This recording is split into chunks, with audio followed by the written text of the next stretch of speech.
Toastmasters May 1st and will be sharing her first icebreaker speech with us. My journey from Maryland to Massachusetts to Orlando. Myra has generally avoided public speaking in her career as an accountant. She was a tutor for groups of children in her homeschool community and became more comfortable speaking to small groups of parents. She is currently working as a counselor for Life Counseling Solutions and is occasionally asked to address groups of people about mental health issues.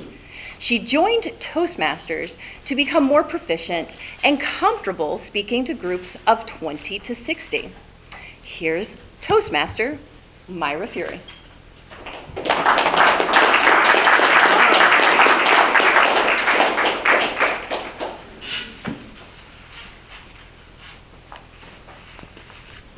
Hello, Toastmasters. I started out in Catonsville, Maryland, the youngest of 6 girls born over a 21-year period. We lived in a 2-bedroom house, and I was only able to move out of my parents' bedroom because my 2 older sisters got married and moved out of the house. Despite the jokes about my dad living with 7 women, my dad made us feel like he was the luckiest guy in the world. He played the accordion and the harmonica at the same time, the banjo, the guitar, and the piano by ear. Our house was bustling with music. My mom was slightly tone deaf.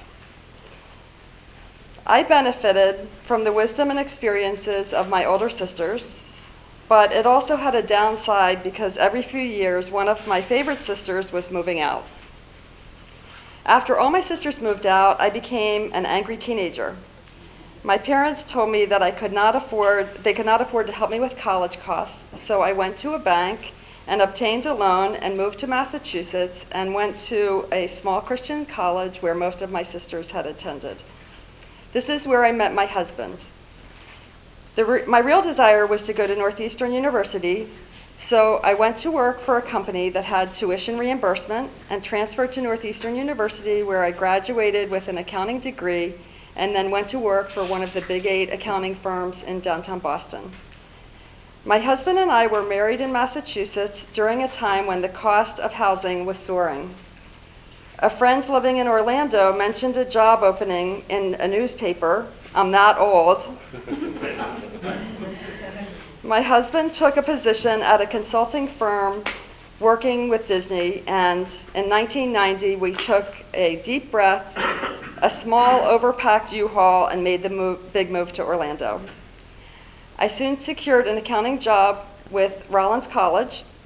Our plan was straightforward: to gain professional experience, buy a house, build equity, and move back to Massachusetts. But did you ever notice that there's a great lifestyle here? That quickly won us over, and we decided to start our family. My son was born first, followed by our daughter 3 years later. We moved to a better school district when our oldest reached school age. However, by the time he was in 2nd grade, he had an uninspiring teacher and was bored with the curriculum, so homeschooling it was. I was intentionally hesitant about homeschooling, imagining it was only for a certain type of family like Will Hammond's.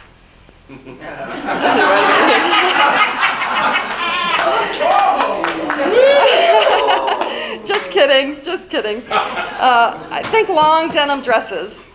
I was surprised to learn that there was a large population of homeschoolers in Orlando that didn't wear denim dresses. I was encouraged by the principal at my son's school, who supported my decision and shared her regrets about not homeschooling. I began to seriously consider it and found resources to show me how to do it successfully. When we shared our plans with family back in Massachusetts, they laughed. They thought we were joking. I attended conventions and classes to ensure I was prepared. The journey of homeschooling was a spiritual one for me as well, deepening my faith and understanding of God's plans for us. It turned out to be the beginning of my son's path to an Ivy League education, and I feel privileged to have been a part of it. Through the years I homeschooled, I realized my emotional intelligence was very limited. I'd say maybe even zero. Despite my efforts to build a strong relationship with my kids through education, because it's not all about education. Most children don't view schoolwork as an expression of love.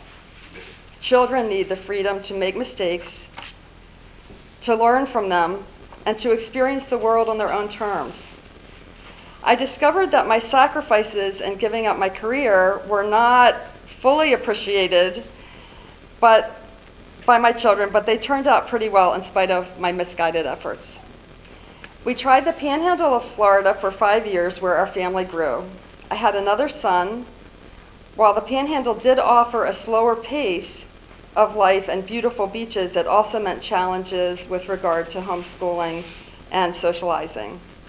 Eventually, we returned to Orlando, where our youngest son was born. When our older children went off to college, the younger ones expressed a desire to go to public school.